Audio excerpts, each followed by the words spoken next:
কঠোপনিষদের প্রথম বল্লী, প্রথম অধ্যায়ের প্রথম বল্লী আমরা অনুধ্যান করেছি, আলোচনা করেছি, যেখানে নচিকেতা যমরাজের কাছে গিয়েছেন এবং একে একে যমরাজ বর প্রদান করেছেন এবং নচিকেতা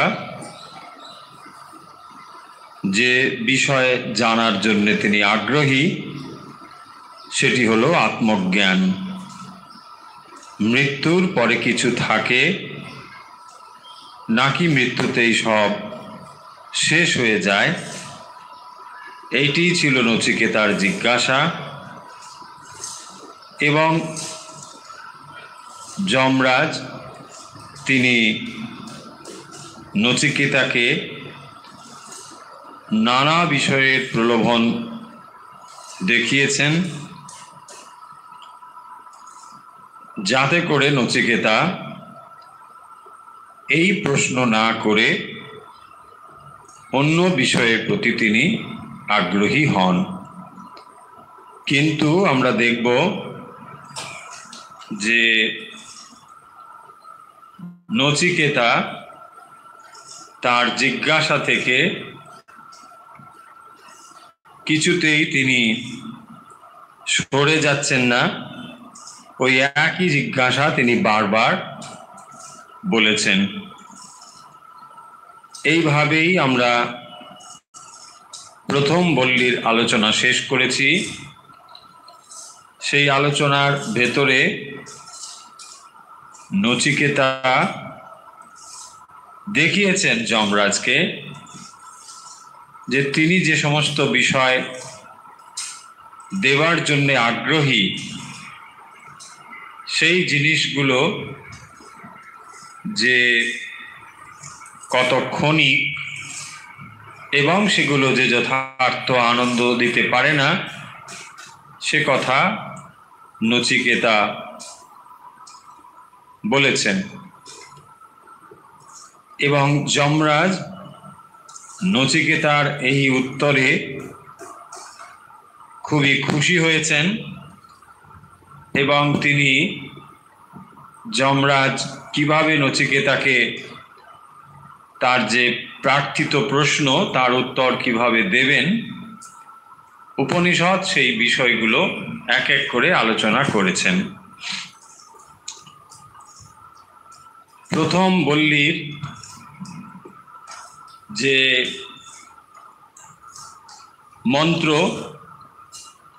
29টি মন্ত্র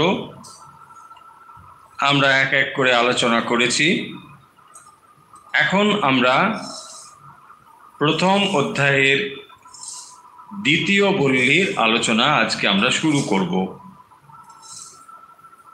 নিশ্চয়ই প্রথম বল্লীর যে বিষয় আলোচনার, সেগুলো আমাদের ভুলে যাবার কথা নয়, মনে রয়েছে নিশ্চয়ই। আমরা এখন শুরু করব দ্বিতীয় বল্লী। প্রথম অধ্যায়ের দ্বিতীয় বল্লীর প্রথম মন্ত্র।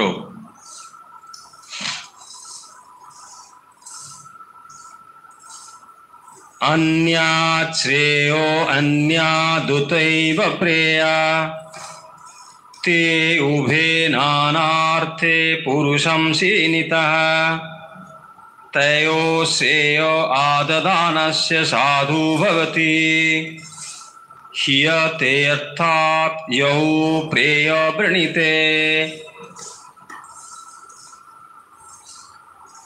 দ্বিতীয় বল্লীর প্রথম মন্ত্র, সেখানে দুটি শব্দ খুবই গুরুত্বপূর্ণ, শুধু এই মন্ত্রটিতে নয়, সমগ্র বল্লী জুড়ে, এমনকি সমগ্র উপনিষদটি জুড়ে এই দুটো শব্দের আলোচনা আমরা দেখতে পাবো। সেটি এক হচ্ছে প্রেয় আর দুই হলো শ্রেয়।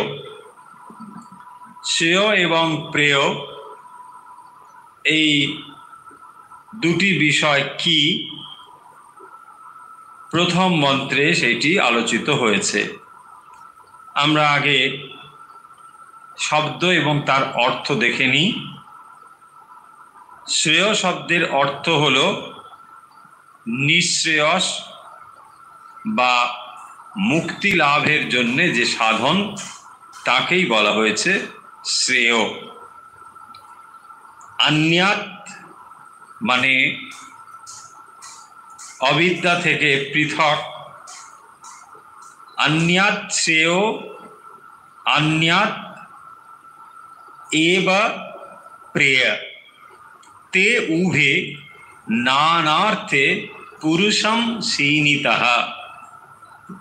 তাহলে এর অর্থ কি? প্রথম বললেন অন্যাত। কিসের থেকে অন্যাত?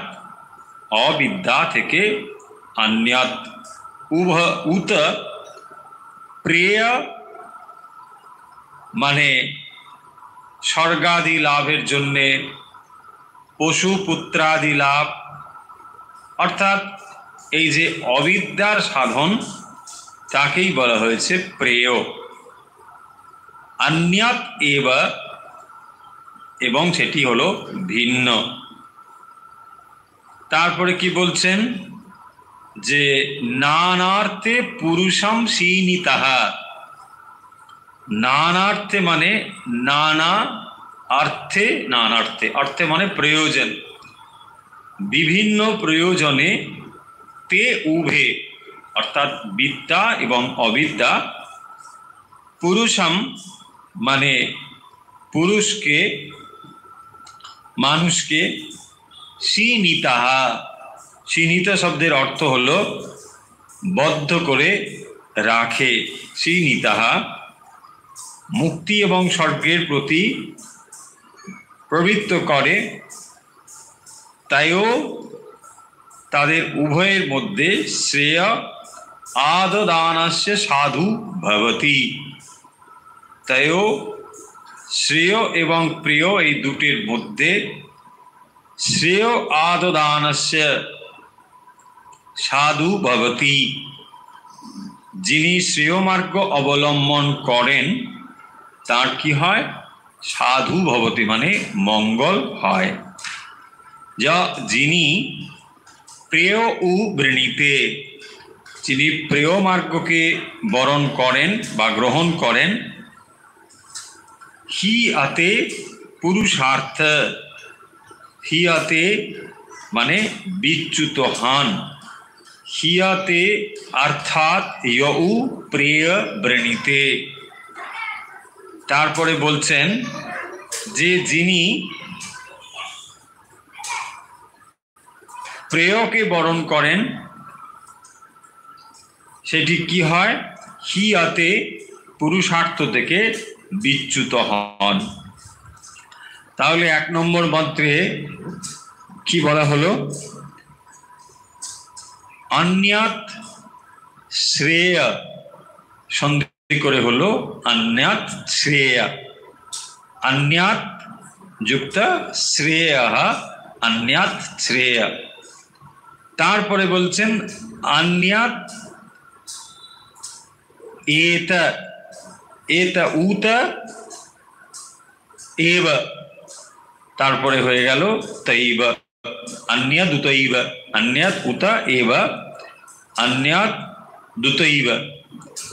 প্রেয় যুক্ত তে, এখানে প্রেয় তে প্রেয়স্তে, উভে নানার্থে পুরুষম সীনিতঃ।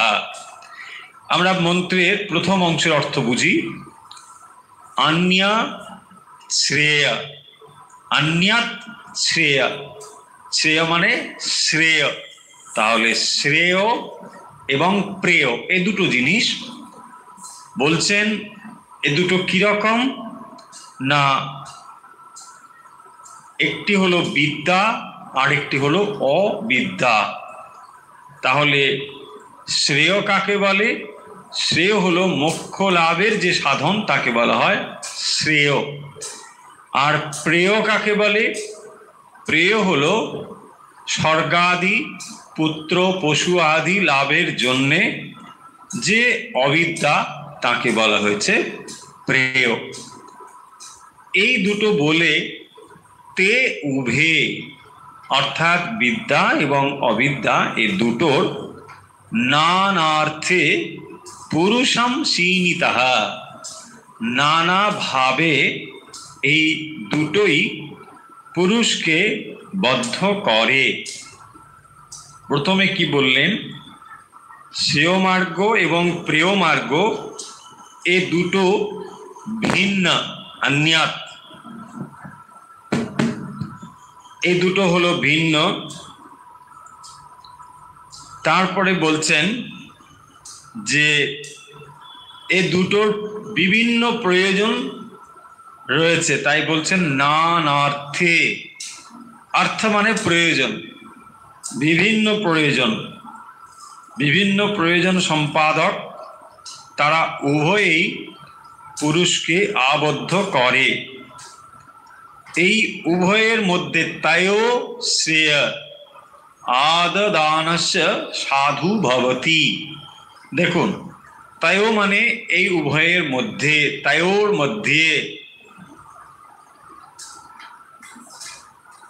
এই শ্রেয় এবং প্রেয়ের মধ্যে শ্রেয় আদদানস্য সাধু ভবতি, যিনি শ্রেয় মার্গকে অবলম্বন করেন তিনি কি হন? সাধু ভবতি, মঙ্গল হয় তার। তারপরে বলছেন হিয়তে অর্থাৎ যৌ প্রিয় বৃণীতে, যিনি প্রেয়কে অবলম্বন করেন হিয়াতে পুরুষার্থ। হিয়তে মানে বিচ্যুত হয় পরমার্থ থেকে, পরমার্থ থেকে তিনি বিচ্যুত হন। মন্ত্রের অর্থ আশা করি আমরা বুঝেছি। এখানে প্রথমে বলছেন অন্যাৎ শ্রেয়, তারপরে বলছেন অন্যাৎ উত উত এব প্রেয়ঃ তে উভে নানার্থে পুরুষম সীনিতঃ। কি বললেন না, শ্রেয় এবং প্রেয় এ দুটির নানার্থে পুরুষম সীনিতঃ, এই দুটোর নানা প্রয়োজন রয়েছে। এবং তয়ো মধ্যে, তয়ো শ্রেয় আদদানস্য মানে যিনি শ্রেয় মার্গকে অবলম্বন করেন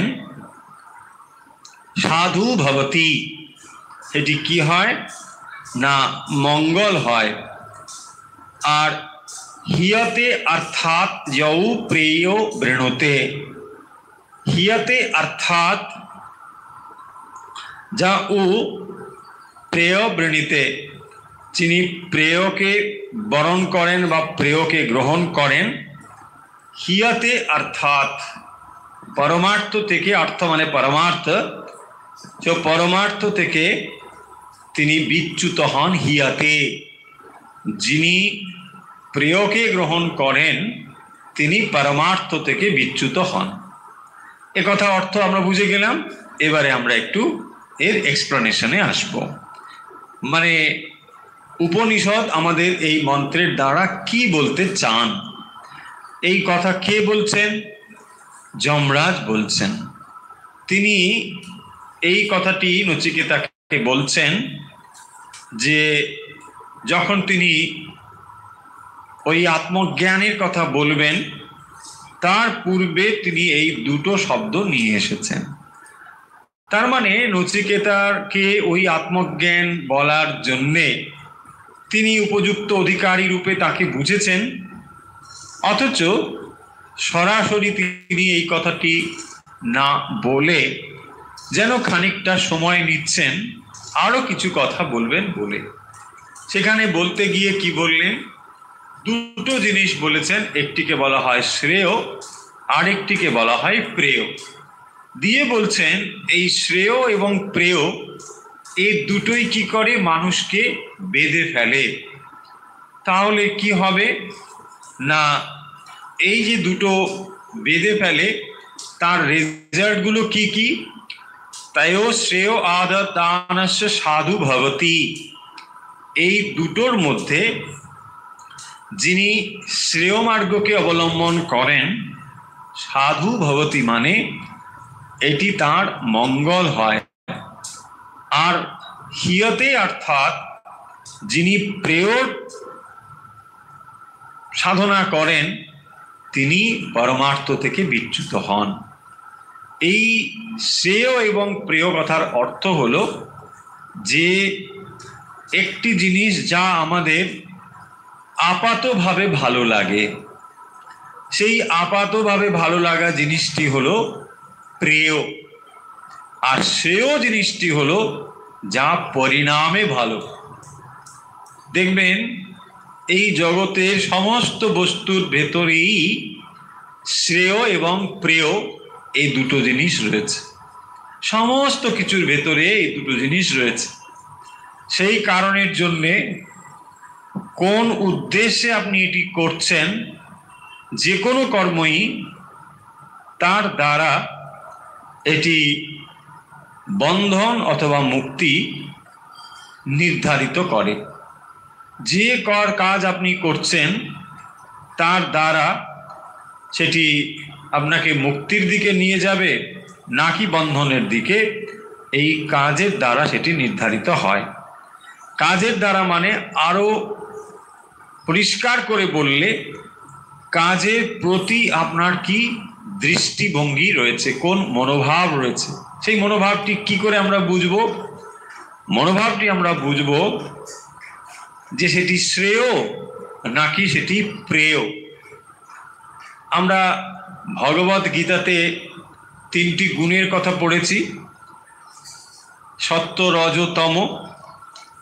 এখানেও আমরা সেই জিনিসটি পাব যে শ্রেয় এবং প্রেয় কিভাবে নির্ধারিত হয়। যখন কোনো কাজ আমরা করছি, জাগতিক যে কোনো জিনিস আমরা করছি, তখন দেখবেন সেই বস্তুটি লাভের জন্যে বা অবস্থা লাভের জন্যে একটি থাকে আপাতভাবে সুন্দর, আপাতভাবে মধুর। আমরা সাধারণ মানুষ কি করি? সেই বস্তুটিকে লাভের চেষ্টা করি এবং পরিণামে হয়তো সেটি অত্যন্ত ক্ষতিকর। তাই এখানে নচিকেতা কাছে যমরাজ যে বস্তুগুলোর কথা ইতিমধ্যেই বলেছেন এবং যমরাজকে নচিকেতা সেই বস্তুগুলোর অসারতাও বলে দিয়েছেন, যে আপনি যে সমস্ত ভোগ্য বস্তুর কথা বলছেন এগুলো যে কত সময় থাকবে এ বিষয়ে কিন্তু আমি নিশ্চিত নই। সোভাবা, আগামীকাল পর্যন্ত এগুলো থাকবে কিনা যথেষ্ট সন্দেহ আমার রয়েছে। আর যদি ধরেও নিলাম এই বস্তুগুলো থাকবে, কোন কোন বস্তু? লোভনীয় ভোগ্য বস্তু। সেই বস্তুগুলো যদি থাকেও বা আমি যে ভোগ করার জন্য কাল উপস্থিত থাকব এরকম কোনো গ্যারেন্টি নেই, তাই না?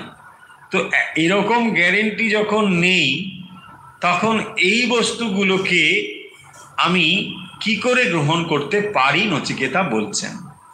এবং আপনার কাছে আমি এসেছি, তো এখানে আপনি সব থেকে এই বিষয়ে প্রাজ্ঞ, যিনি আমাকে এই জ্ঞান দান করতে পারেন।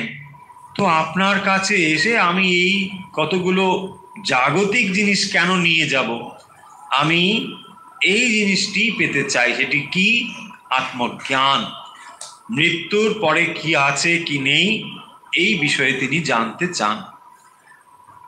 এখন তার সূচনা এখানে শ্রেয় এবং প্রেয় এই দুটো জিনিস বলছেন। আমাদের মনে হবে যে এই দুটো জিনিস কেন এখানে বলছেন। আমরা অধিকাংশ মানুষই তো প্রেরিত হচ্ছি প্রেয়র দিকে, তাই না? প্রেয়র দিকে মানে যে বস্তুগুলো লাভ করলে আমরা জাগতিক সুখ শান্তি পেতে পারি, সেই বস্তুগুলোর দিকেই আমরা ধাবিত হচ্ছি। সকলেই আমরা ছুটে চলেছি, আমার এই বস্তুর অভাব, আমি সেইটি পাওয়ার জন্য ছুটে চললাম। ওর ওই বস্তুর অভাব, সে ওইটি পাওয়ার জন্য ছুটে চলেছে। হয় বস্তু, অর্থ, সম্পদ, নাম, খ্যাতি, প্রতিপত্তি, এই জন্যই মানুষ সব ছুটে চলেছে। এখন প্রশ্ন হবে যে তাহলে এই যে মানুষ ছুটে চলেছে এই সমস্ত বস্তু লাভের জন্যে, উপনিষদ তাদেরকে কি যেতে বারণ করছেন? না, বারণ করছেন না। এখানে দুটো জিনিস বলছেন, একটিকে বলছেন শ্রেয়, একটিকে বলছেন প্রেয়। কেন দুটো জিনিস বলছেন? একটিকে অবিদ্যা আর একটিকে বিদ্যা। কেন বলছেন? না, যে বস্তুগুলো লাভের জন্যে, বস্তু হোক, ব্যক্তি হোক, অবস্থা হোক, তা লাভের জন্যে আমরা ছুটে চলেছি, সেই বস্তুগুলো আমাকে কি দিতে পারে আর আমরা কি পেতে চাই, এই দুটোর মধ্যে যদি তুলনা হয় তখনই আমরা এই দুটো জিনিসের তফাৎ বুঝতে পারবো। সেই কারণের জন্য এটি এখানে বলেছেন যে জাগতিক বস্তু যত লাভের আমরা চেষ্টা করছি, তার দ্বারা আমরা কি লাভ করতে পারি? আমরা প্রেয় লাভ করতে পারি। কিন্তু আবার একটু ভেবে দেখুন যে প্রত্যেকটি প্রেয় বস্তু লাভের পেছনে আমাদের কি উদ্দেশ্য রয়েছে? আনন্দ লাভের উদ্দেশ্য রয়েছে। তাহলে আমরা পেতে চাই কি? আনন্দ। আমরা পেতে চাই আনন্দ, কিন্তু আমরা সংগ্রহ করছি কি? কতগুলো বস্তু, তাই না? দেখুন, যা পেতে চাই সেটাই খুঁজুন, তা কিন্তু খুঁজছেন না। আপনি কতগুলো বস্তুই সংগ্রহ করেছেন সারা জীবন ধরে, আপনি ঘর বোঝাই করেছেন কতগুলো বস্তু দিয়ে, ভেবেছেন কি এই বস্তুগুলো আপনাকে আনন্দ দেবে। ভালো করে ভেবে দেখুন, আপনি সন্ধান করেছেন আনন্দ, সংগ্রহ করেছেন বস্তু, যার সঙ্গে এর কোনো যোগাযোগ নেই। Is it wise decision? No. Upanishad বলছেন যদি তুমি সত্যি আনন্দ পেতে চাও তাহলে আনন্দের সন্ধান কেন করো না? তুমি আনন্দের সন্ধান করতে গিয়ে কতগুলো বস্তুকেই তো জোগাড় করে ফেলেছো, অথচ এই বস্তুগুলো আপনাকে আনন্দ দিতে পারছে না। যে বস্তুগুলো লাভ করার জন্য আপনি এক সময় খুবই পরিশ্রম করেছেন, যখন সেই বস্তুগুলো আপনার লাভ হয়ে গেল, তারপরে তো আপনার চরম আনন্দ অনুভব করার কথা ছিল, তা তো হলো না। বরং সেই বস্তু লাভ আপনাকে আরো অনেক বস্তু লাভের আকাঙ্ক্ষার মধ্যে গিয়ে ফেলেছে, আরো অনেক অনেক ডিজায়ারের জন্ম দিয়েছে। তাই যদি অবস্থা হয়, তাহলে এই বস্তুগুলোই কি আপনাকে সত্যি আনন্দ দিতে পারে? এইটি আপনি ভেবে দেখুন। উপনিষদ আপনাকে এটি ভাবার জন্যে বলছেন। এই যমরাজ নচিকেতার কাছে এটি বলছেন যে এই যে বস্তুগুলো তোমাকে বলা হয়েছে, আর যে বস্তুর কথা তোমাকে বলা হবে, যে আত্মজ্ঞান তুমি লাভ করতে চাইছো, এই হচ্ছে তোমার ঠিকভাবে শ্রেয়, এটি হচ্ছে শ্রেষ্ঠ। কেন এটি শ্রেয়? না, জাগতিক যত কিছু আমরা লাভ করি, ব্যক্তি অথবা বস্তু অথবা সম্মান, খ্যাতি, প্রতিপত্তি, এ কোনো কিছুর সঙ্গে শ্রেয়কে আমরা তুলনা করতে পারবো না, কোনো কিছুর জন্য নয়। যা আপনি লাভ করেছেন তা সবই কিন্তু এই শরীরের সঙ্গে, এই জন্মের সঙ্গে তার সম্পর্ক। যখন আমরা এই শরীরের সঙ্গে সম্পর্ক ত্যাগ করব, তখন এই সম্মান, এই সব এখানে পড়ে থাকবে। তখন একমাত্র সম্বল হবে এটি হচ্ছে আত্মজ্ঞানের যে বিদ্যা আমরা অর্জন করি, তাকেই বলা হয়েছে ব্রহ্মবিদ্যা, এবং সেটি হলো শ্রেয়। তাহলে শ্রেয় হচ্ছে এই জিনিসটি যা জানলে আপনি চিরকালের জন্য আনন্দ লাভ করতে পারবেন।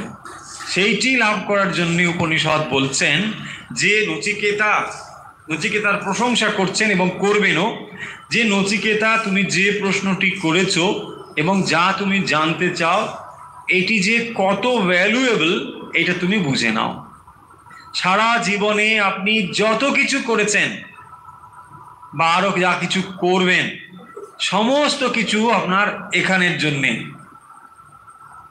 যখন এই আইডেন্টিফিকেশন বডির সঙ্গে ডিট্যাচড হয়ে যাব আমরা, তখন এগুলোর সঙ্গে কি কোনো কিছু বলছেন, হ্যাঁ আরে দাঁড়া আমার ব্যাংকে অনেক টাকা আছে, হ্যাঁ একটা ওভারড্রাফট করে রাখি বা একটা কিছু ড্রাফট বানিয়ে রাখি, তারপরে ওখানে এখন তো আবার মানে এইসব ট্রান্সফার হয়েছে, বাস বলছে ওখানে একটা কিছু আমরা করে রাখি, কোড ফোড নিয়ে রাখি, ব্যাস ওই কোডটা ওখানে গিয়ে পেটিএমে লাগিয়ে দেবো, ব্যাস সঙ্গে সঙ্গে এত ব্যালেন্স শো করবে।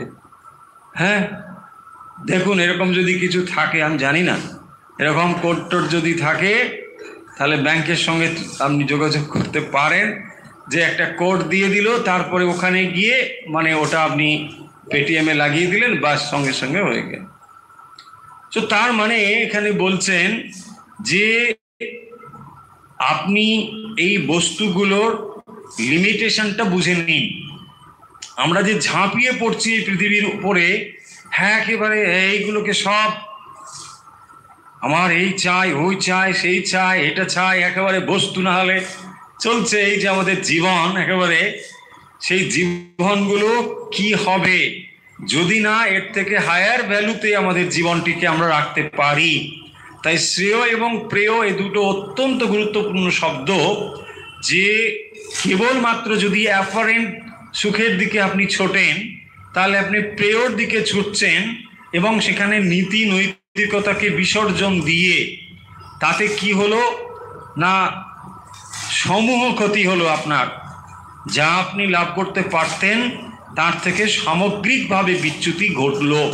উপনিষদ সেইটি বলছেন এখানে, নচিকেতাকে সেইটি এবং বলবেন। এবং নচিকেতা যে উচ্চমানের অধিকারী সেটিও তাকে বুঝিয়ে দেবেন, যে সত্যিকারের এই রকম অধিকারী না হলে কখনোই এইভাবে বস্তুগুলো সে লাভ করতে পারে না।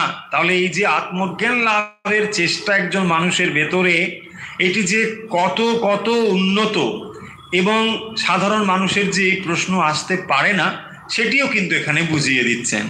নচিকেতার মতো এত রিজেক্ট করেছে, কত কত অফার এসেছে তার কাছে, কিন্তু সমস্ত অফারগুলোকে সে রিজেক্ট করে একমাত্র ওইটি সে জানতে চেয়েছে। তো সাধারণ মানুষ যখন এই আত্মজ্ঞান লাভের জন্য সে চেষ্টা করে, মনে রাখতে হবে তার কাছে এই জাগতিক বস্তুগুলোর মূল্য জিরো হয়ে গেছে।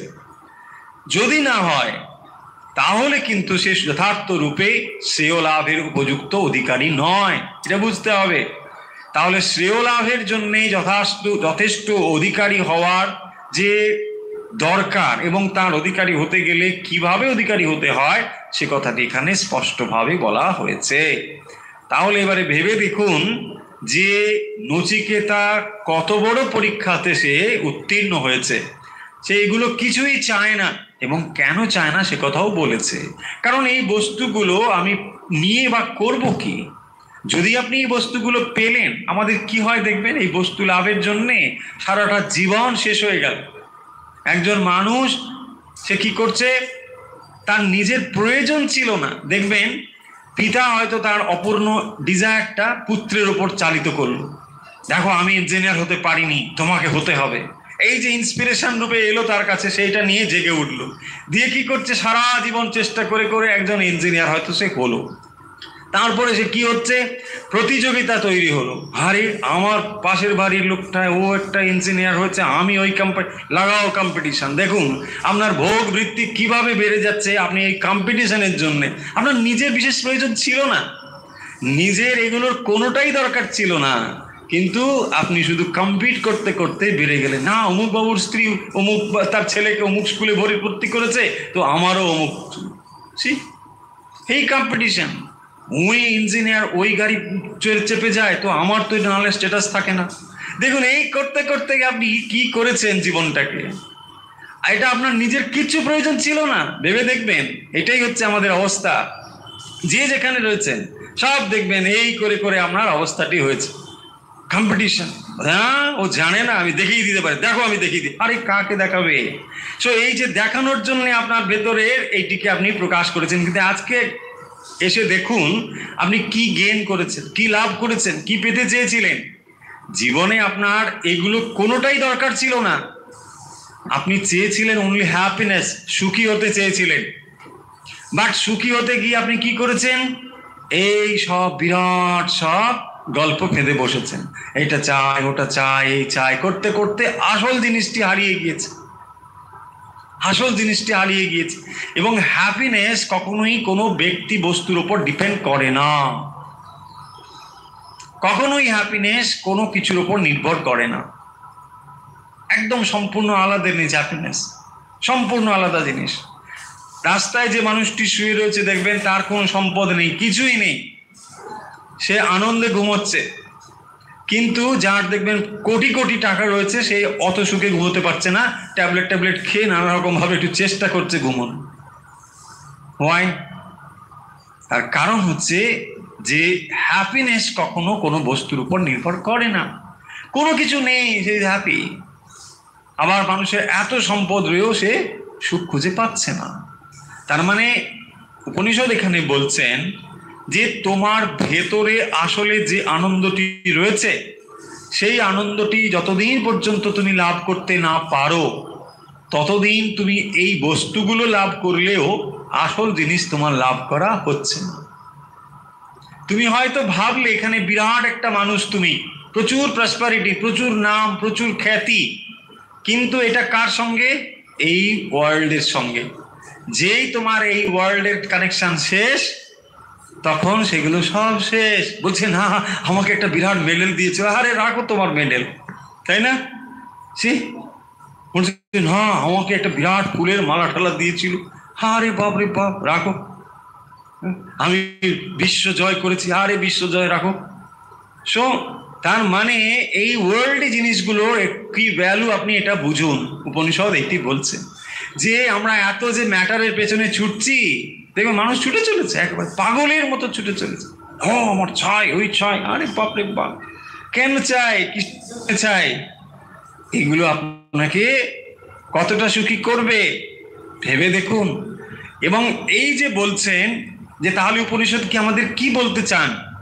আমরা সব ছেড়ে ছুড়ে দিয়ে কোথাও ছুটবো? নো, একথা বলছেন না। দুটো জিনিস পরিষ্কার করে বলছেন, একটি হলো উন্নয়ন আর একটি হলো আমাদের মোক্ষ।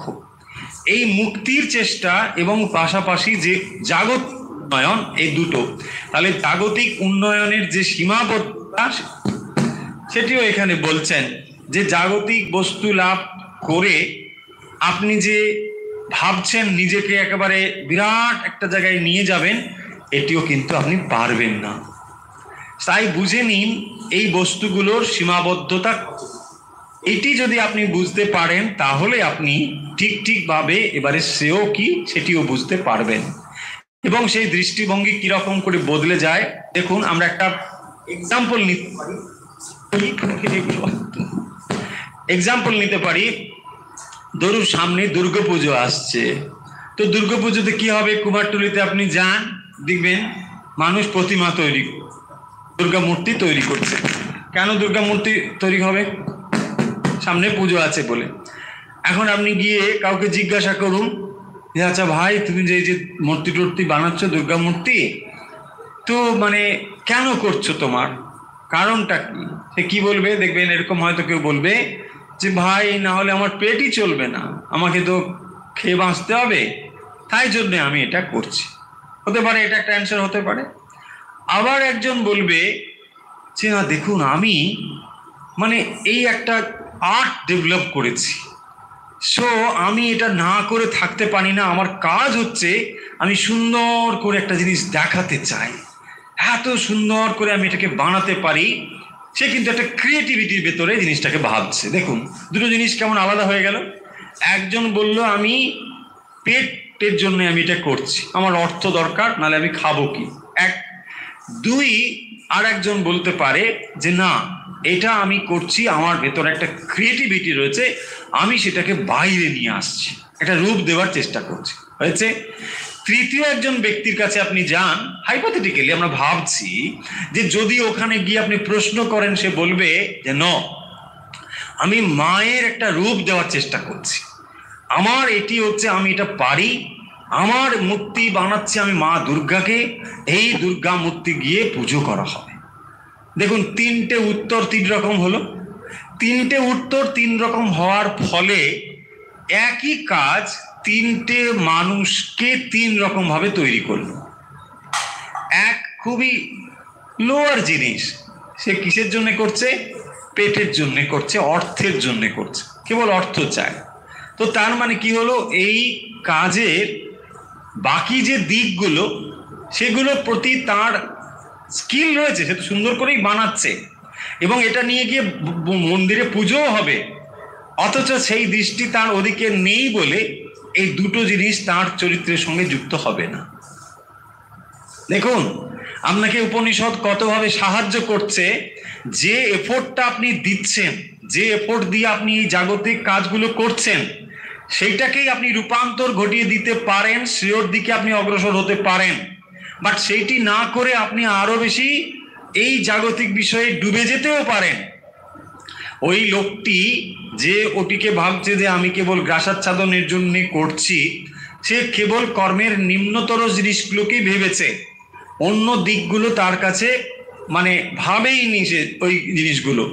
আবার দেখুন, যে বলল যে আমি আমি এটা এটা আমার আর্টের জন্য করছি, ক্রিয়েটিভিটির জন্য করছি, সে কিসের জন্য করছে? তার ভেতরে যে শক্তিটা রয়েছে তাকে সে ম্যানিফেস্ট করছে, এটা রাজসিক গুণের প্রকাশ হচ্ছে।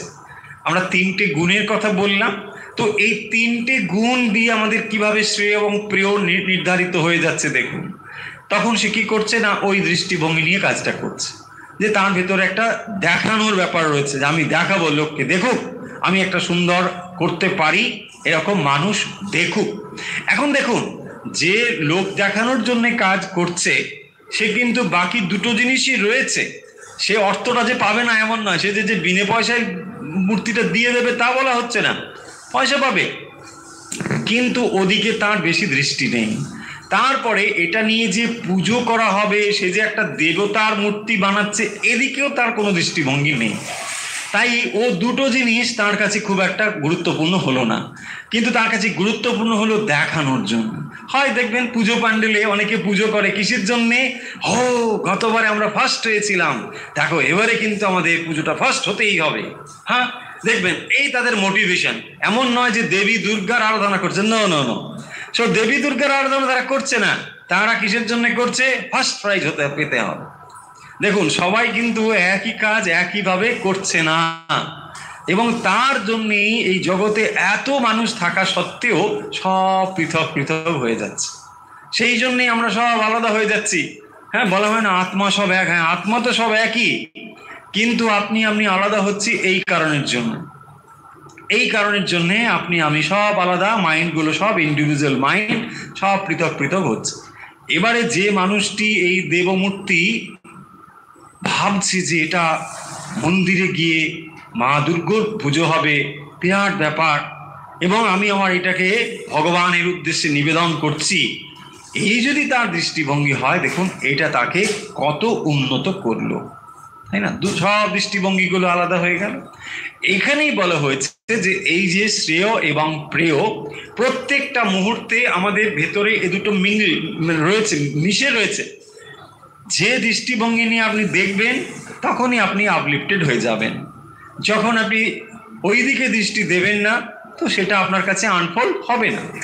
এই হচ্ছে ব্যাপার, যে শ্রেয় এবং প্রেয় এমন নয় যে দুটো আলাদা জিনিস। যদিও আমরা এখানে দেখতে পেলাম দুটো আলাদা, বলাই হচ্ছে এখানে যে তে উভে নানার্থে পুরুষম সেইতা। কিন্তু কিরকম দেখুন, যদি আপনি রাস্তায় গিয়ে দাঁড়ালেন, গিয়ে দেখলেন ও এটা মানে বেলিঘড়ি এক্সপ্রেস যাচ্ছে, আর এটা ধরুন আপনার ওই 1200-এর দিকে যাচ্ছে, তো তখন আপনার বুঝতে অসুবিধে নেই, ও এটা এই দিকে যাচ্ছে ভেরি গুড, এটা এইদিকে যাচ্ছে ভেরি গুড। সো এটা কিন্তু এরকম নয় যে আপনার মানে এটা এইদিকে একদম পরিষ্কার করে আপনি বুঝে তাহলে তো আপনি চলেই যাবেন। এই দুটো এমনভাবে মিশে রয়েছে যে আপনি অনেক সময় বিভ্রান্ত হয়ে যেতেও পারেন। সেই কারণের জন্য আপনাকে উপনিষদটা পাঠ করে জানতে হবে ব্যাপারটা আসলে কি। ওই জন্য বললাম যে ওই কাজ, একটি কাজ আপনার ভেতরে নিম্নতর শক্তির বিকাশ ঘটাতে পারে, আবার উন্নতর শক্তির বিকাশ ঘটাতে পারে, কাজ কিন্তু একই। তাহলে একই কাজ একজন মানুষকে একদিকে নিয়ে যাচ্ছে, আবার একদিকে অন্যদিকে নিয়ে যাচ্ছে, একদিকে তাকে শ্রেয়র দিকে নিয়ে যাচ্ছে, আমাকে প্রিয়র দিকে নিয়ে যাচ্ছে, সেইটি এখানে বলেছেন। তাইও শ্রেয় আদাদানস্য সাধু ভবতি হিয়াতে অর্থাৎ জয়ু প্রেয় বৃণতে। তাহলে বলছেন যে উভয়ের মধ্যে যিনি শ্রেয় মার্গ অবলম্বন করেন তার মঙ্গল হয়, আর যিনি প্রেয় মার্গকেই গ্রহণ করেন তিনি পরমার্থ থেকে বিচ্যুত হন। তাহলে তিনি কি করেন? পরমার্থ থেকে বিচ্যুত হয়ে যান। এভাবেই এই সংসারটি চলেছে, বিশ্ব ব্রহ্মাণ্ড এভাবেই চলেছে। কত মানুষ আছে যে তারা এগুলো নিয়ে ভাবছেই না, প্রচুর মানুষ আছেন বলছেন না না এইসব বাজে কথা, এইসব কোনো দরকার নেই, কিন্তু করছেটা কি আসলে? আসলে এইগুলো করতে করতে ওর ভেতরে গিয়েই পড়ছে এবং এভাবেই জায়াস্য মৃয়স্য হয়ে চলছে। একটার পর একটা জীবন আসছে, একটার পর একটা জীবন চলে যাচ্ছে। এই হচ্ছে সাধারণ মানুষের অবস্থা। সেই কারণের জন্যে নচিকেতাকে যমরাজ বলছেন যে তুমি যে প্রশ্ন করেছো এই প্রশ্ন কত গুরুত্বপূর্ণ এটি ভেবে দেখো। যে মানুষ যেভাবে এই জগৎটাকে দেখছে বা যেভাবে তার কাজটাকে সে করছে তা যদি সে পরিবর্তন ঘটিয়ে দিতে পারে তাহলেই কিন্তু এটা হওয়া সম্ভব। এই কাজটি এক নতুন মাত্রা পেতে পারে এবং তার ফলে আপনি কি লাভ করতে পারেন? আপনি চিরদিনের জন্য আনন্দ লাভ করতে পারেন। তাকে বলা হয়েছে আত্যন্তিক দুঃখ নিবৃত্তি। চিরদিনের জন্য দুঃখের পারে আপনি যেতে পারেন। তাহলে এই যে উপনিষদ আত্মজ্ঞানের কথা বলে সেই আত্মজ্ঞানটি কি? তাই না? আমাদের মনে হবে যে আত্মজ্ঞান ব্যাপারটা কি? আত্মজ্ঞান ব্যাপার হলো আপনার স্বরূপটিকে জানা। স্বরূপটিকে জানা, আপনি কে? বলছেন আমি কে মানে? আমি তো শ্রীমতী অমুক, আমাকে তো সবাই বলে এই, আমি তো এই লিখে চলেছি। এইটা আপনার শরীরের পরিচয়, এইটা আপনার সত্যিকারের পরিচয় নয়, এটা আপনার শরীরের পরিচয়। যখন আপনি জন্মগ্রহণ করলেন কেউ আপনাকে একটি নামে ডাকা শুরু করলো, এই আপনার প্রথম আইডেন্টিফিকেশন শুরু হলো। আপনি বলতে শুরু করলেন আমি শ্রী অমুক, আমি অমুক, এই হলো আপনার প্রথম পরিচয়। তারপরে ধীরে ধীরে যখন আপনি বড় হচ্ছেন কেউ আপনাকে দিদি বলা শুরু করেছে, কেউ দাদা বলা শুরু করেছে, আরও বড় হচ্ছেন কেউ বাবা বলা, কেউ মা, কেউ কাকা কাকি ইত্যাদি, এই শুরু হচ্ছে। তার মানে কি? এই যে ধীরে ধীরে আপনার আইডেন্টিফিকেশান, আপনার পরিচিতি বাড়ছে, আইডেন্টিফিকেশানগুলো বাড়ছে এবং তার ফলেই আপনি এই জগতে সমস্ত ব্যবহারগুলো করে চলেছেন। আসলে আপনি কে? আপনি কারো মাও নয়, কারো বাবাও নয়, কারো কাকা নয়, কাকি নয়, কেউ নয়, সম্পূর্ণ পৃথক একজন মানুষ হচ্ছেন আপনি। এই যে আপনার সম্পূর্ণ পৃথক একজন মানুষ হয়ে এটি হলো আপনার স্বরূপ। এবারে আরো গভীরে রয়েছে, এই হলো আপনার পরিচয়ের দিক থেকে। সত্যিকারের আরো গভীর হলো এই, আপনি এই শরীরও নয়, আপনি এই মনও নয়, এমনকি আপনি বুদ্ধিও নন। শরীর মন বুদ্ধির ভেতর দিয়ে আপনি প্রকাশিত হচ্ছেন বলে এটার সঙ্গে নিজেকে আপনি গুলিয়ে ফেলেছেন। তাই যখন এগুলোর থেকে আপনি পৃথক হয়ে নিজেকে আলাদা করে অনুভব করতে পারেন তখনই আপনি দেখবেন যে আপনি শরীর মন বুদ্ধির থেকে সম্পূর্ণ একটি আলাদা সত্তা। এইটি লাভ করার নামই বলা হয়েছে আত্মজ্ঞান লাভ। বলছে গরিব ভাবা এই তো সিম্পল জিনিস। No, it is not so simple. এটা যত সিম্পল শোনালো তার হাজার হাজার লক্ষ গুপ্ত গুণ কঠিন জিনিসটি। বলছে না, অযথা জিনিসগুলোকে আপনি খুব কঠিন বলে বলেন, কিন্তু এটা খুবই সোজা। আমি তো বুঝেই গেলাম যে নো, এটা ধীর ব্যক্তি, যিনি অত্যন্ত প্রজ্ঞাবান ব্যক্তি, তারও এই ভুল হয়ে যায়। সেই কারণের জন্যে বারবার এগুলো শুনতে হয়। এইগুলো হচ্ছে শ্রোতব্য, মন্তব্য, নিদিধ্যাসিতব্য। শ্রোতব্য, এটা শুনতে হয়। আজকে আমাদের শোনার অবসরই নেই, এত ব্যস্ত। কিন্তু যদি দেখা হয় কিসের জন্য ব্যস্ত, নো অ্যান্সার। দেখবেন মানুষ এখন ভীষণ ব্যস্ত। আরে আমার বাচ্চা থেকে বুড়ো কারো সময় নেই, সবাই এখন ব্যস্ত। কিসের জন্য ব্যস্ত? No answer. সবাই ছুটে চলেছে। দেখেন এই হচ্ছে অবস্থা। তো সেই জন্য এখানে বলছেন যে এইটি লাভ করতে গেলে আপনাকে কি করতে হবে? শ্রবণ করতে হবে। শ্রোতব্য আত্মা, আরে শ্রোতব্য মন্তব্য নিদিধ্যাসিতব্য। মন্তব্য মিন মনন, মনন করতে হবে, চিন্তন করতে হবে। হাও, যদি আপনি এই জিনিসগুলো নিয়ে বসেন তবে তো চিন্তা করবেন। আর সব সময় যদি আপনি দৌড়তে থাকেন, চিন্তাই করবেন কি করে? দেখবেন এক শ্রেণীর মানুষ আছে, তারা বসতেই পারে না, বসতেই পারে না। আমি মেডিটেশনের কথা বলছি না, মেডিটেশন ইজ অনেক উঁচু, মেডিটেশন নয়। বসতেই, চুপ করে বসতেই পারে না, চুপ করে বসতে পারবে না। একদম দেখবেন হয় কিছু একটা করছে, ওই করছে, খুটখাট গুটঘাট কিছু একটা করে চলে, চুপ করে বসতে পারবে না। এবং এইটি যদি না বসতে পারে, মনন হবে কি করে, চিন্তন হবে কি করে? কোনো একটি জিনিস গভীরভাবে না যদি চিন্তা করেন, তাহলে আপনি পরের স্টেপটা করবেন কি করে? অ্যাকশন শুরু হয় চিন্তা থেকে। আমাদের জীবন যে এই যে এলোমেলোভাবে চলে, তার কারণ কি? আমরা ডিপলি চিন্তাই করি না। শুধু তাই নয়, আমরা চিন্তা করতে জানি না। বলছি কি বলেন, আমি এত ডিগ্রি করেছি। ডিগ্রি করেছেন, ওটা একরকম ভাবে চিন্তা করেছেন, কিন্তু ওর বাইরে আর আপনি চিন্তা করতে পারেন না। সেই চিন্তাটি কি? সেই চিন্তা হচ্ছে জীবনের অন্য দিকগুলোকে দেখা। জীবনের যে অন্য দিকগুলো রয়েছে সেগুলোই আমরা ভুলে যাই। কেবলমাত্র দেখবেন একরকম ভাবে জীবন চলেছে, করতে করতে 60-65 ওভার, তারপরে ব্যাস মোটামুটি ডাক এসে গেল, তার প্রিপারেশন। এই তো অবস্থা জীবনের।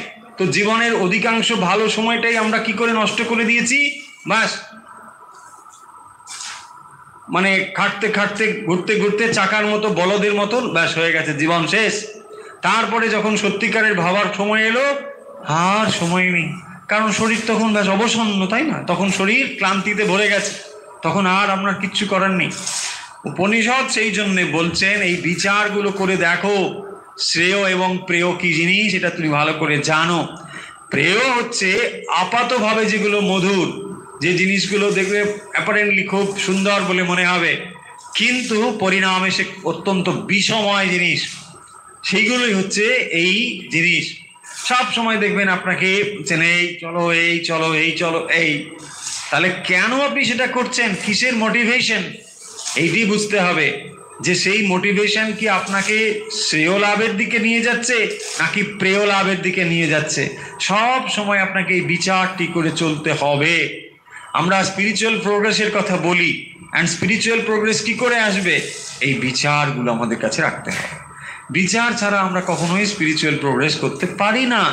আমরা ভাবছি যে ব্যাস আমি তো অনেক জব করে যাচ্ছি, ধ্যান করে যাচ্ছি, বেশ ভালো এগিয়ে যাচ্ছি, কিন্তু ওই যে শ্রেয় এবং প্রেয়ের মধ্যে বিচার করতে পারি না, তাহলে কি হবে?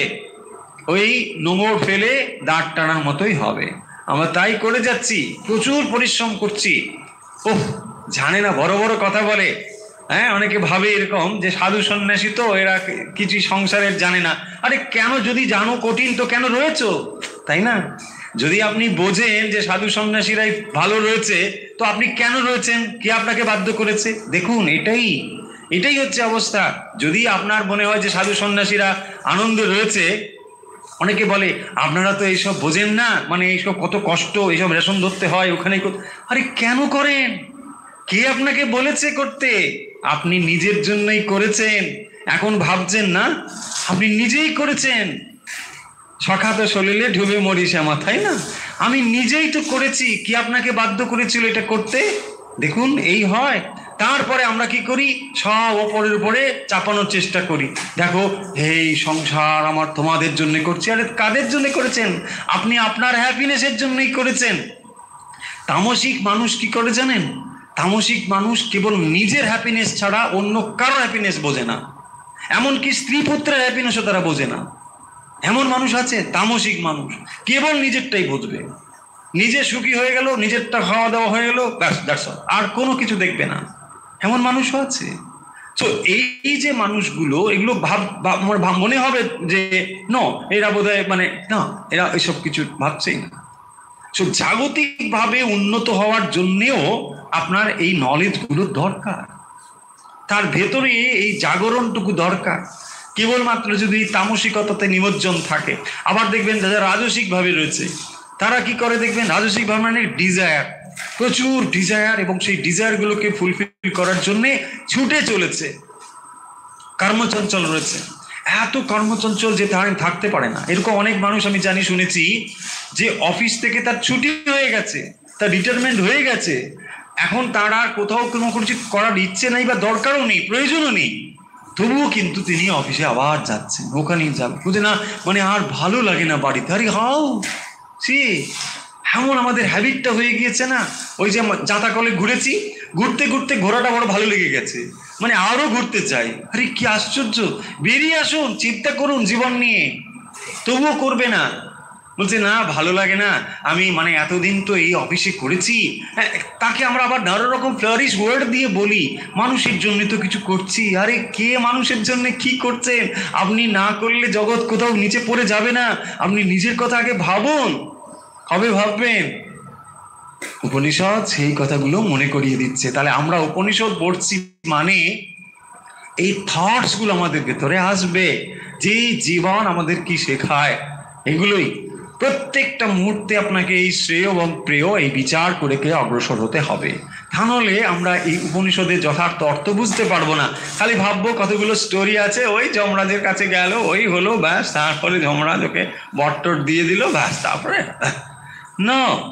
এই উপনিষদ আপনাকেও শেখাচ্ছে, প্রত্যেককেই এটি শেখাচ্ছে যে শ্রেয় এবং প্রেয় এই দুটো জিনিস রয়েছে। তাই যখনই আপনি কোনো কিছু সিদ্ধান্ত নিচ্ছেন, সেটি শ্রেয় থেকে নাকি প্রেয় থেকে। আমরা বহুবার বলি না, বহু কিছুতে বলি যে দেখবেন এমন মানুষ রয়েছে, এটা হয়তো তার শরীরের পক্ষে খুব খারাপ, কিন্তু জিভে খেতে ভালো লাগে, তাই না? তারা কি করছে, খেয়ে যাচ্ছে, খেয়ে গেল, তারপরে কি হবে, উহ ভগবান কি করেছে তুমি, আমাকেই সহ এমন করেছে, আরে হবে কি আসছে দেখুন। হ্যাঁ, এরকম আছে, বলছে মহারাজ মানে পেটে খুব গ্যাস হয়, অম্বল হয়, ভগবান আমাকে মানে এমন করেছে। আরে ভগবান কি করবে? ভগবানের বাবাও কিছু করতে পারবে না। আপনি যদি বোঝেন এই খাবারটা আপনার ভালো নয় শরীরের পক্ষে, আপনি কন্ট্রোল করতে পারছেন না, এখানে ভগবান কি করবে, তাই না? এটা বুঝতে হবে আমাদের। অনেক মানুষ এরকম আমি শুনেছি, মানে ওই নেমন্তন্নতে যাবে, আবার ট্যাবলেটও নিয়ে যাবে। হ্যাঁ, এরকম আছে, বলছে না এই খাবারটা মানে বেশি পাওয়া যায় না তো, ব্যাস। আরে কি আশ্চর্য,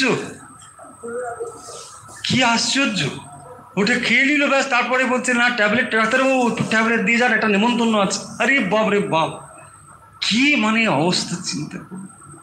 তো আমরা না, একটু পরে আপনাকেই ভুগতে হবে।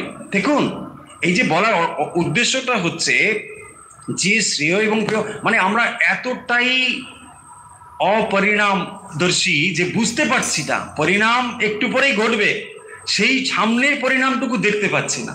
মানে এই যদি আমাদের দৃষ্টি হয়, তাহলে আমরা এই শ্রেয় প্রেয় এবং সে কোথায় পৌঁছতে হবে, দেখুন আত্মজ্ঞান লাভ, কত কত দূর যাত্রা আমাদের করতে হবে। তো সেখানে যাওয়ার জন্যে যে এই সামান্য স্টেপগুলো আমরা নিতে পারছি না। শ্রেয় এবং প্রেয় এইগুলো হচ্ছে এই জীবনে যেটাকে আপনি বুঝেছেন যে এটা আমার শ্রেয়, এটা আমার শ্রেয় লাভের অনুকূল, সেটা আপনাকে গ্রহণ করতে হবে।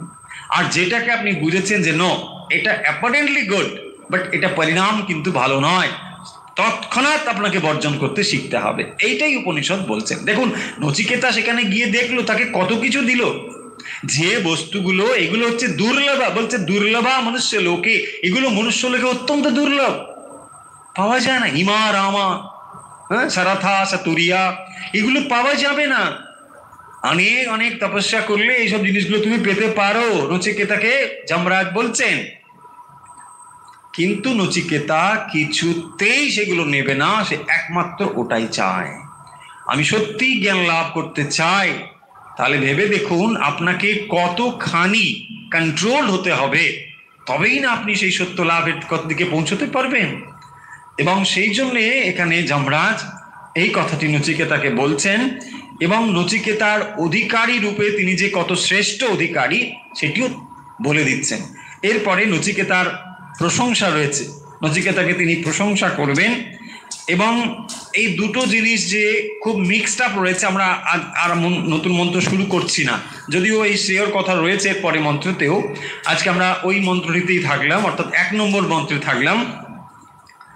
প্রথম অধ্যায়ের দ্বিতীয় বল্লীর মন্ত্র নম্বর 1, সেখানে বলা হয়েছে শ্রেয় এবং প্রেয়, এই দুটো কথা বলা হয়েছে। এই শ্রেয় এবং প্রেয় এই দুটো কি করে না, একটি হলো মানুষকে শ্রেষ্ঠ জ্ঞানের দিকে নিয়ে যায়, আর যত কিছু এই জাগতিক বিষয় এগুলোকে সমস্ত অবিদ্যা বলা হয়েছে। আমরা বিদ্যা এবং অবিদ্যা এই দুটো শব্দ অন্যত্রও পড়েছি, ঈশোপনিষদেও আমরা পড়েছি, অবিদ্যা এবং বিদ্যা। তাহলে এখানে বিদ্যা কাকে বলা হয়েছে? বিদ্যা মানে একমাত্র পরাবিদ্যা বা আত্মজ্ঞান লাভ, তাকেই বলা হয়েছে শ্রেষ্ঠ বিদ্যা। আর বাকি যেগুলো এগুলোকে বলা হয়েছে অবিদ্যা।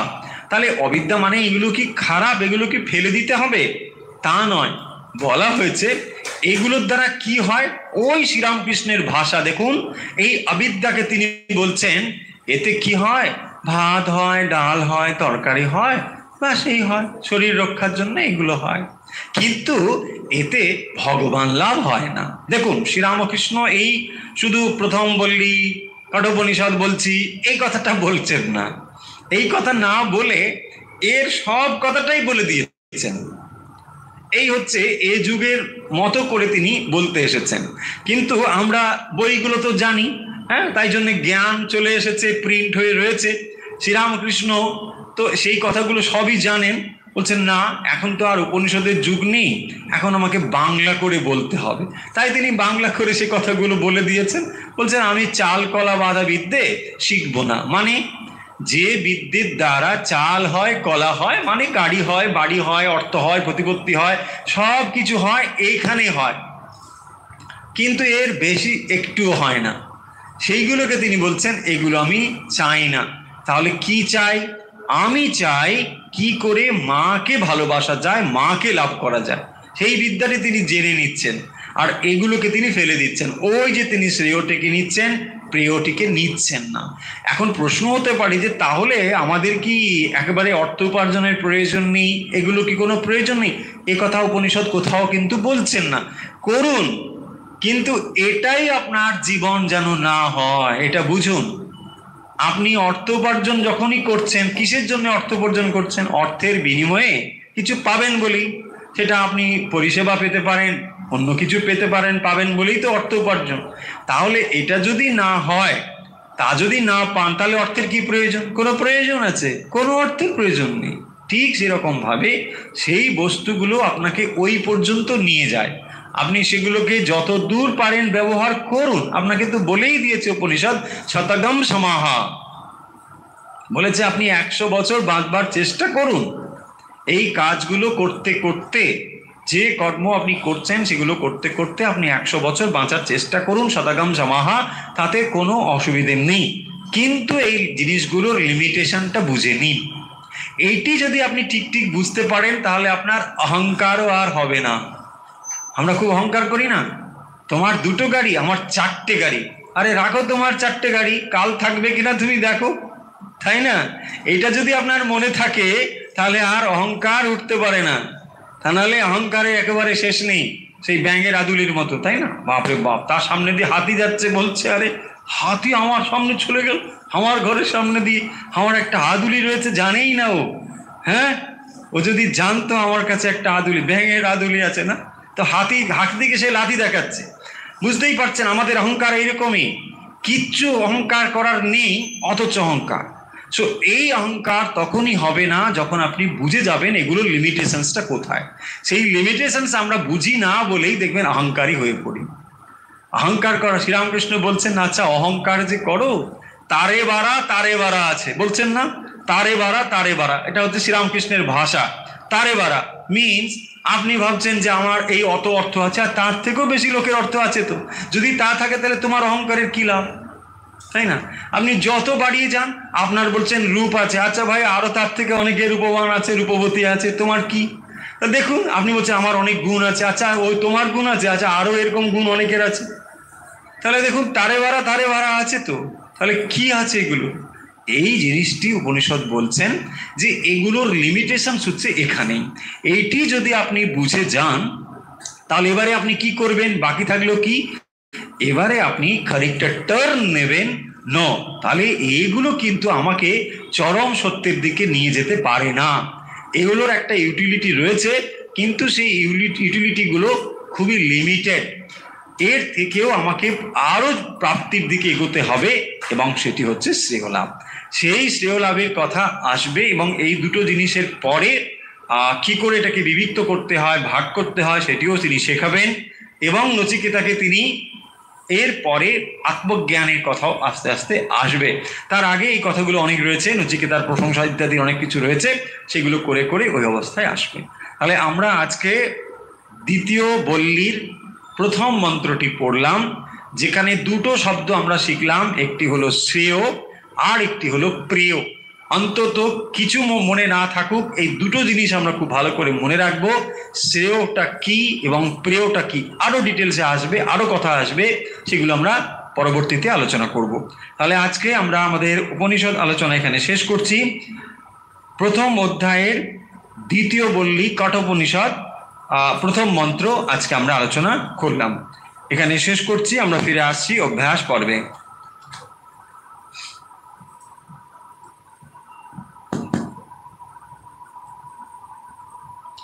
যে যেখান থেকে আমাদের সঙ্গে এই মুহূর্তে অভ্যাস করছেন, আসুন আমরা অভ্যাস শুরু করি।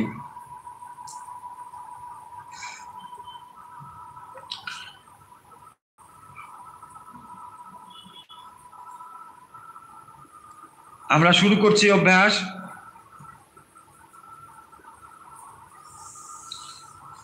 এই মুহূর্তে আমাদের সঙ্গে যে যেখান থেকে রয়েছেন, সুখাসন, সিদ্ধাসন, পদ্মাসন অথবা চেয়ারে বসে যে যেখান থেকে অভ্যাস করছেন, আমরা এখন শুরু করছি আমাদের সহজ প্রাণায়াম অভ্যাস।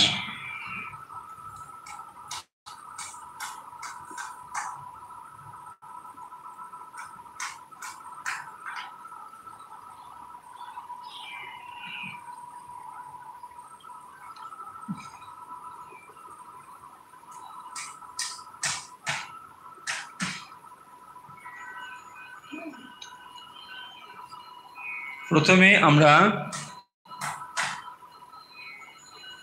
সহজ প্রাণায়ামে প্রথম প্রাণায়ামটি অভ্যাস করব।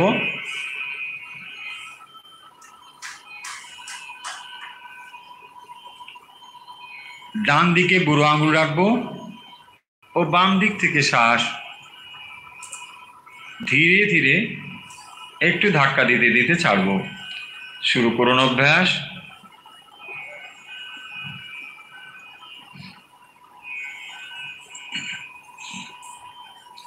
ডান দিকে বুড়ো আঙুল রাখুন,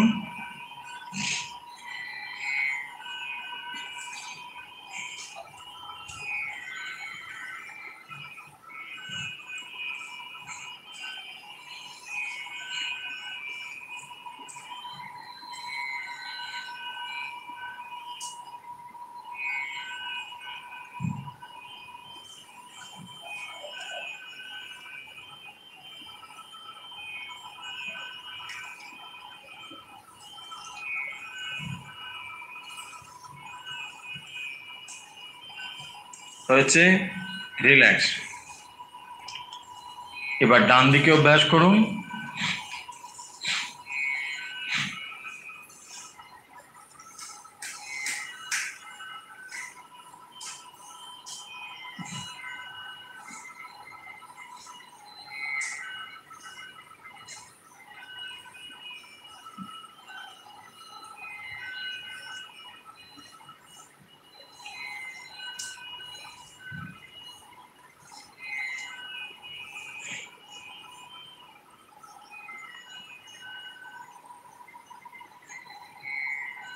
হয়েছে, রিল্যাক্স।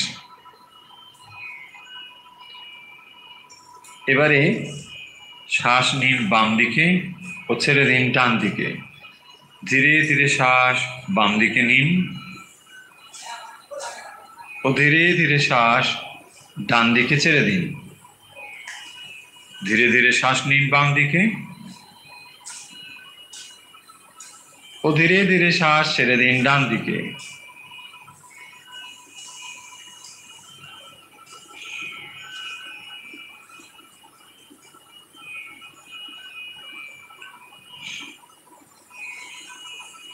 ধীরে ধীরে শ্বাস নিন ডান দিকে ও ধীরে ধীরে ছেড়ে দিন বাম দিকে।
হয়েছে, রিল্যাক্স। এবারে শ্বাস নিন ডান দিকে, ছেড়ে দিন বাম দিকে। ধীরে ধীরে শ্বাস নিন ডান দিকে ও ধীরে ধীরে ছেড়ে দিন বাম দিকে। শ্বাস নিন ধীরে ধীরে ডান দিকে ও ধীরে ধীরে ছেড়ে দিন বাম দিকে।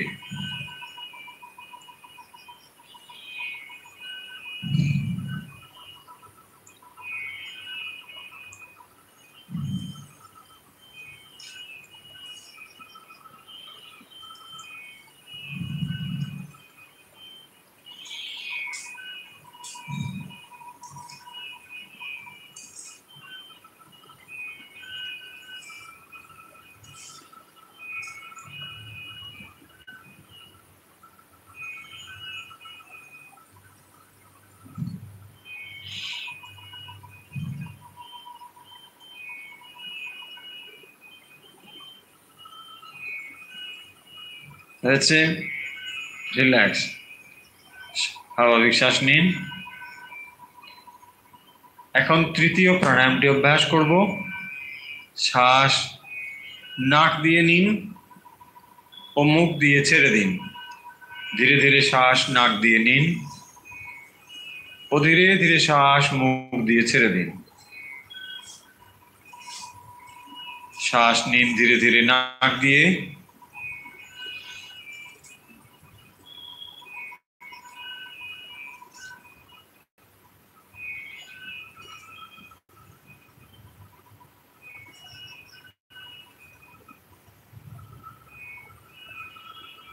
শ্বাস নিন নাক দিয়ে ও ছেড়ে দিন মুখ দিয়ে।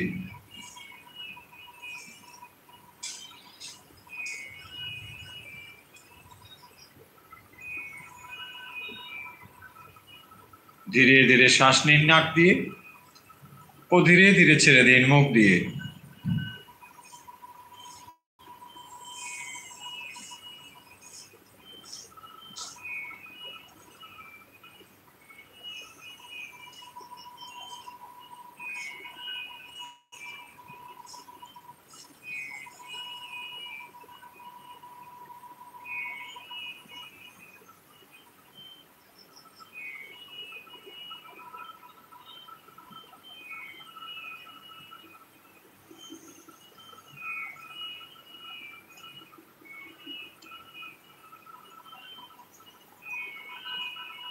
হয়েছে, রিল্যাক্স।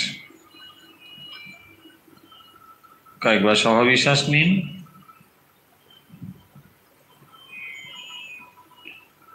এবারে চতুর্থ প্রাণায়ামটি অভ্যাস করব। শ্বাস নাক দিয়ে নেব, নাক দিয়ে ছাড়বো, মুখ বন্ধ রাখবো। ধীরে ধীরে শ্বাস নাক দিয়ে নিন ও নাক দিয়ে ছেড়ে দিন। ছন্দবদ্ধভাবে শ্বাস নিন ও ছন্দবদ্ধভাবে শ্বাস ছেড়ে দিন। 4 4 5 5 6 6 যে কোনো ছন্দে শ্বাস নিন ও একই ছন্দে শ্বাস ছেড়ে দিন।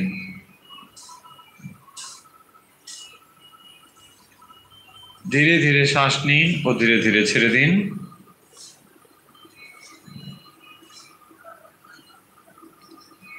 ছন্দবদ্ধভাবে শ্বাস নিন ও ছন্দবদ্ধভাবে শ্বাস ছেড়ে দিন।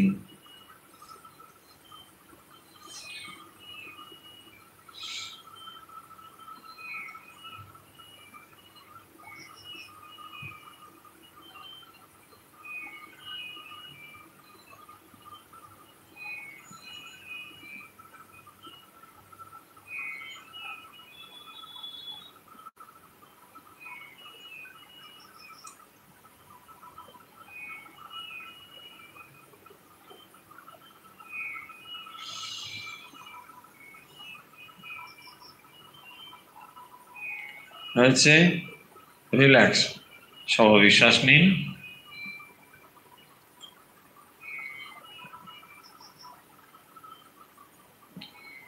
এবারে আমরা মেডিটেশনে আসব। যে যেখান থেকে আমাদের সঙ্গে এই মুহূর্তে যুক্ত রয়েছেন, আসুন আমরা মেডিটেশন শুরু করি।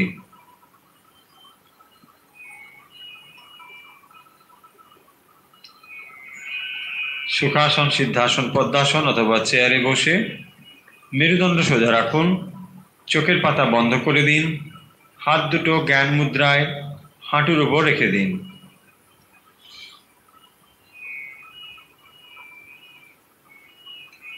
আশা করি আপনি প্রস্তুত হয়েছেন। অন্তরের পবিত্রতা পূর্ব, পশ্চিম, উত্তর, দক্ষিণ সর্বত্র ছড়িয়ে দিন। মনে মনে গুরু, ইষ্ট, আচার্যের প্রতি শ্রদ্ধা জ্ঞাপন করুন।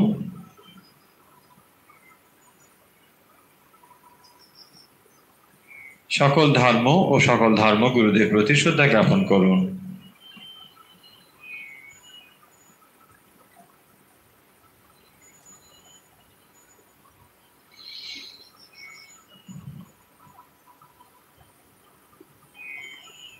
খুব আরাম করে বসুন, হাত নড়বে না, পা নড়বে না, শরীর সম্পূর্ণ শান্ত করে বসুন।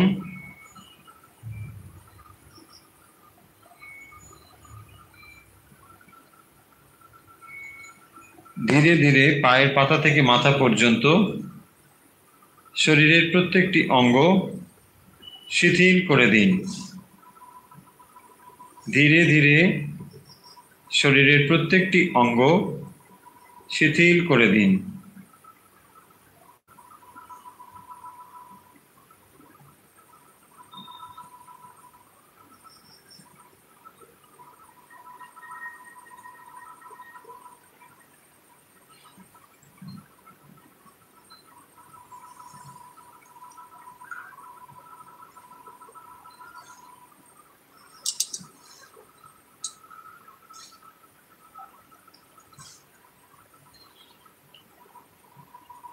ধীরে ধীরে শ্বাস নিন, ধীরে ধীরে ছাড়ুন।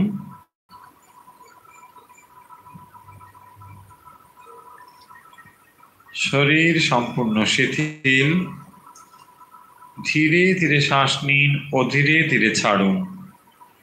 চোখের পাতা বন্ধ রয়েছে, মেরুদণ্ড সোজা, হাত দুটো জ্ঞান মুদ্রায় হাঁটুর ওপরে।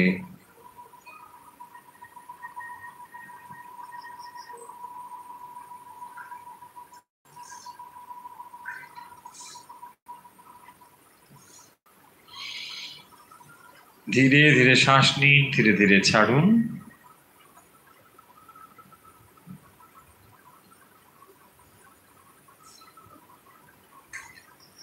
এখন আমরা ওঙ্কার উচ্চারণ করব।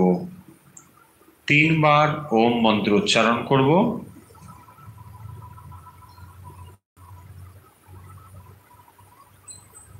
পবিত্র ওঙ্কার মন্ত্র যখন উচ্চারণ করব, স্পন্দন এবং শব্দে মন স্থির করব। সম্পূর্ণ শরীর স্পন্দিত হবে ওঙ্কারের উচ্চারণে। ওঙ্কারের পবিত্র স্পন্দন শরীরের সর্বত্র অনুভব করব।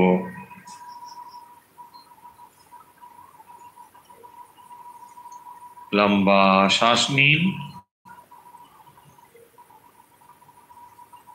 ছেড়ে দিন। আবার লম্বা শ্বাস নিন, ছেড়ে দিন। এবার লম্বা শ্বাস নিন, একসঙ্গে ওঙ্কার করুন। ও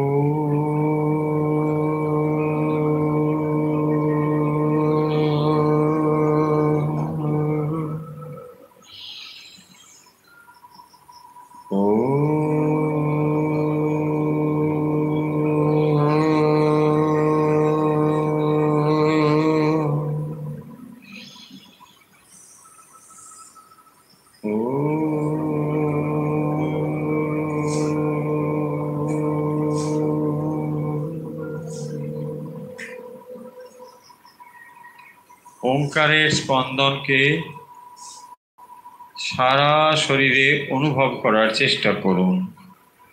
মনে মনে ভাবুন, ওঙ্কার শরীরে সর্বত্র স্পন্দিত হচ্ছে। ওঙ্কারের পবিত্র স্পন্দন শরীরে সর্বত্র অনুভব করুন।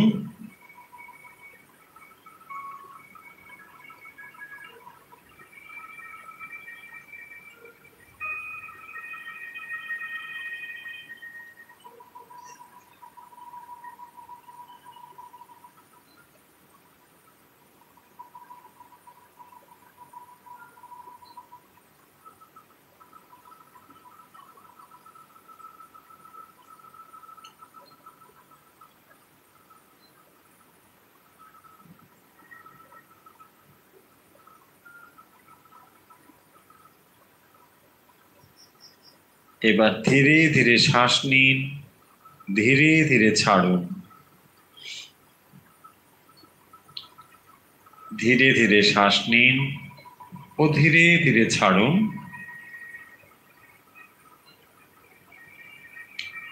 চোখের পাতা বন্ধ রয়েছে, মেরুদণ্ড সোজা, শ্বাসের গতি স্বাভাবিক।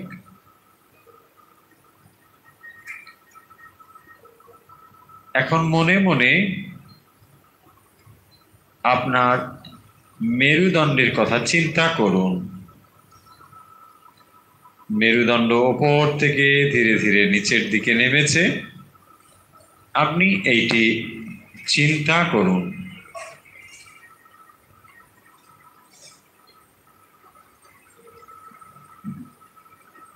ধীরে ধীরে শ্বাস নিন, ধীরে ধীরে ছাড়ুন এবং মেরুদণ্ড চিন্তা করুন।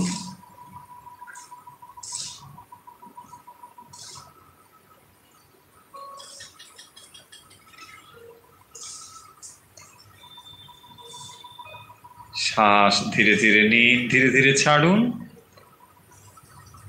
ওপর থেকে নিচ পর্যন্ত মেরুদণ্ড চিন্তা করুন।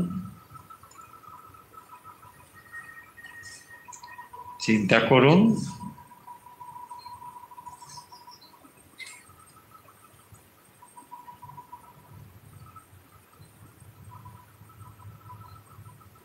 মেরুদণ্ড ওপর থেকে নিচ পর্যন্ত চিন্তা করুন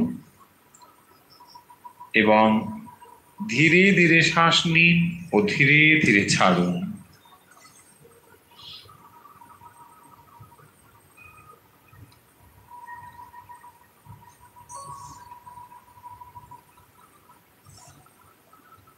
এবারে শ্বাস নিতে নিতে ভাবুন, মেরুদণ্ডের নিচের দিক থেকে ওপরের দিকে শক্তি উত্থিত হচ্ছে। আবার শ্বাস ছাড়তে ছাড়তে ভাবুন, মেরুদণ্ডের ওপর থেকে নিচের দিকে শক্তি প্রবাহিত হচ্ছে। ধীরে ধীরে শ্বাস নিন ও ধীরে ধীরে ছাড়ুন। ছাড়তে ছাড়তে ভাবুন, মেরুদণ্ডের ওপর থেকে নিচের দিকে শক্তি প্রবাহিত হচ্ছে। শ্বাস নিতে নিতে ভাবুন, শক্তি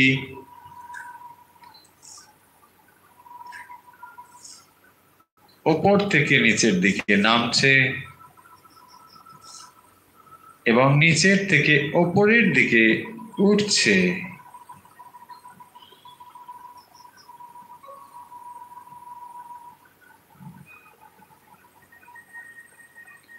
ধীরে ধীরে মেরুদণ্ডের কথা চিন্তা করুন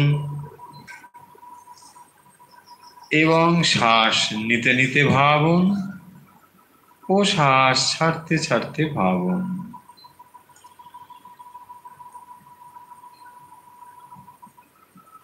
শ্বাস নিতে নিতে ভাবুন, শক্তি মেরুদণ্ডের নিচের দিক থেকে ওপরের দিকে উঠছে।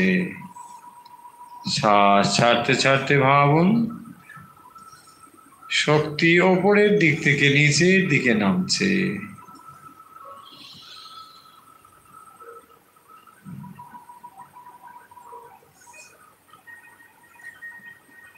শ্বাস নিন নাক দিয়ে ও ছেড়ে দিন নাক দিয়ে। মন রাখুন মেরুদণ্ডে। যখনই আপনি মেরুদণ্ডে মন স্থির করেছেন,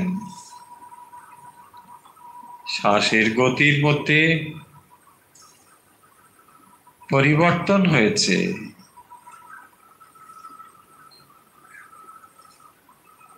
হাত নড়বে না, পা নড়বে না।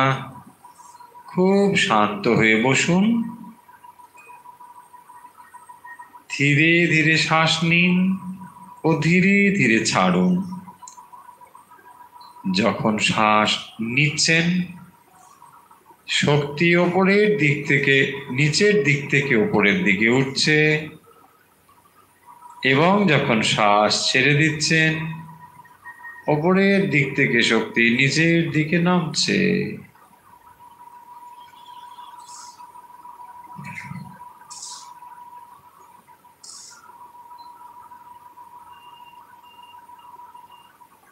মন স্থির করুন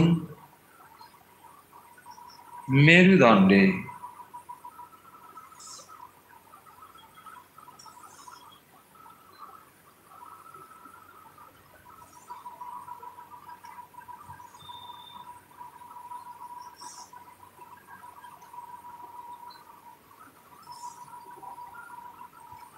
এবারে মনে মনে চিন্তা করুন,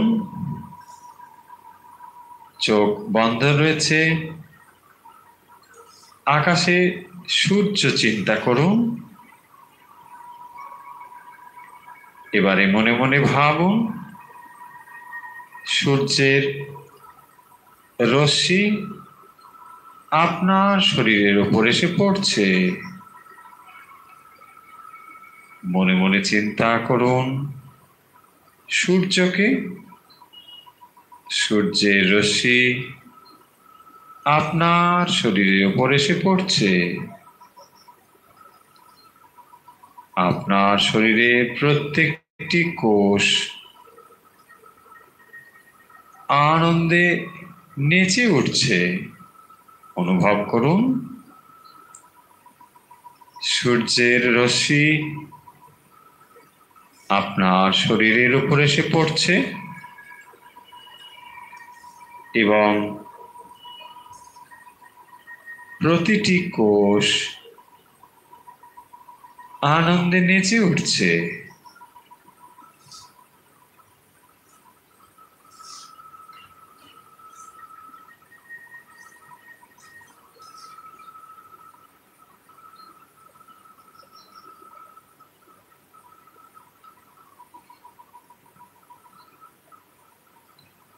চোখের পাতা বন্ধ রয়েছে। ধীরে ধীরে শ্বাস নিন, ধীরে ধীরে ছাড়ুন। অনুভব করুন সূর্যের রশ্মি আপনার শরীরের উপর পড়ছে।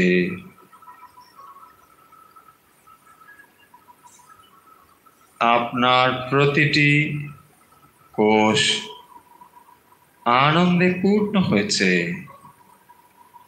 আপনার হৃদয় আনন্দে পরিপূর্ণ হয়েছে।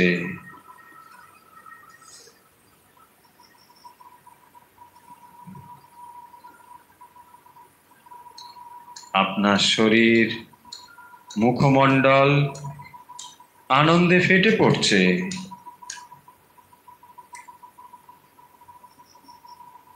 আপনার মুখে, চোখে ও শরীরে আনন্দের বিকাশ হচ্ছে।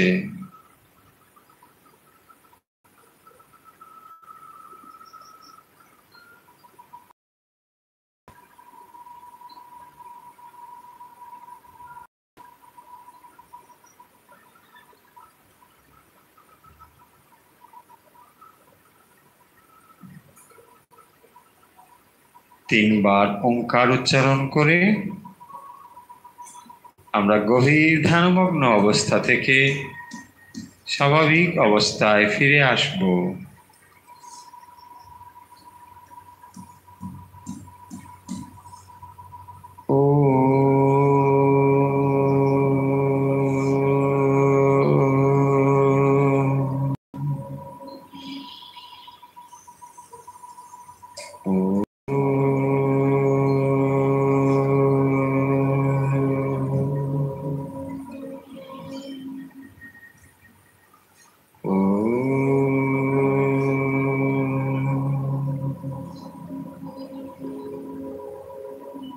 হরি ওম তৎসৎ।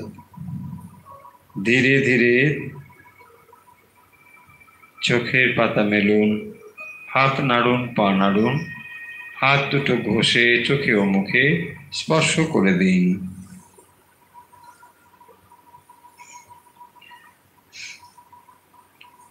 আজকের মতো অনুধ্যান ও অভ্যাস এখানেই শেষ হলো।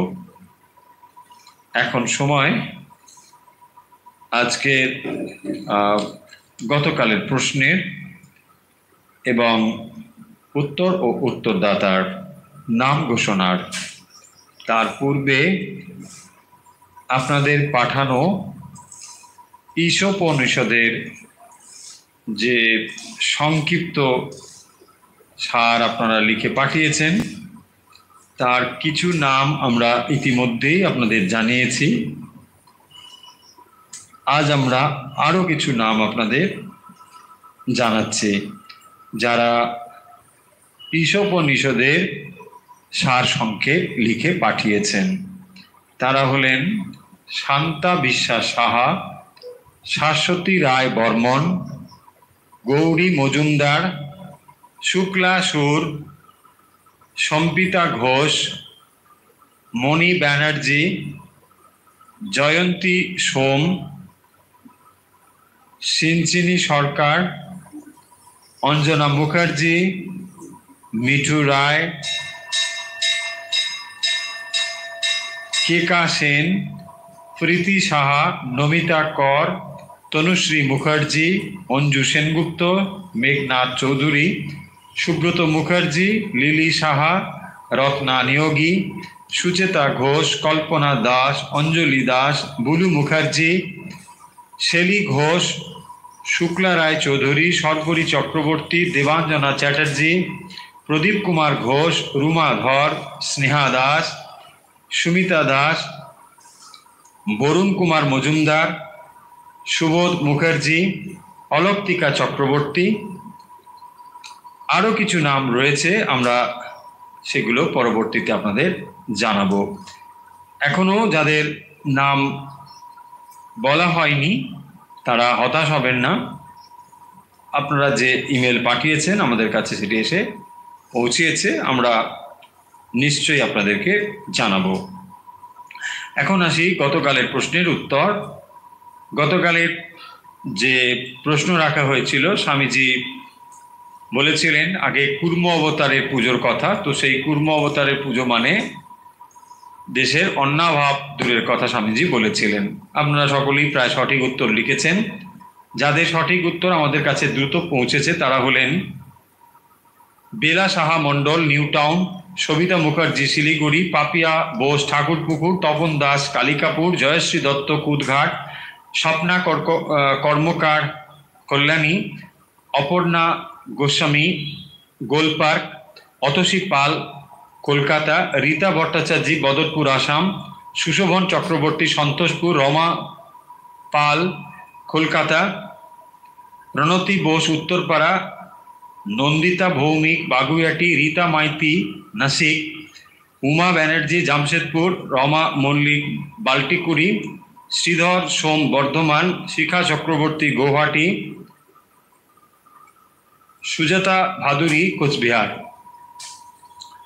আজকের আমরা এই পর্বটি শেষ করবো আজকের প্রশ্ন দিয়ে। আজকের প্রশ্ন হলো শ্রেয় কথার অর্থ কি? আজকের প্রশ্ন হলো শ্রেয় এবং প্রেয়, আমরা দুটো শব্দ নিয়ে আজকে আলোচনা করেছি।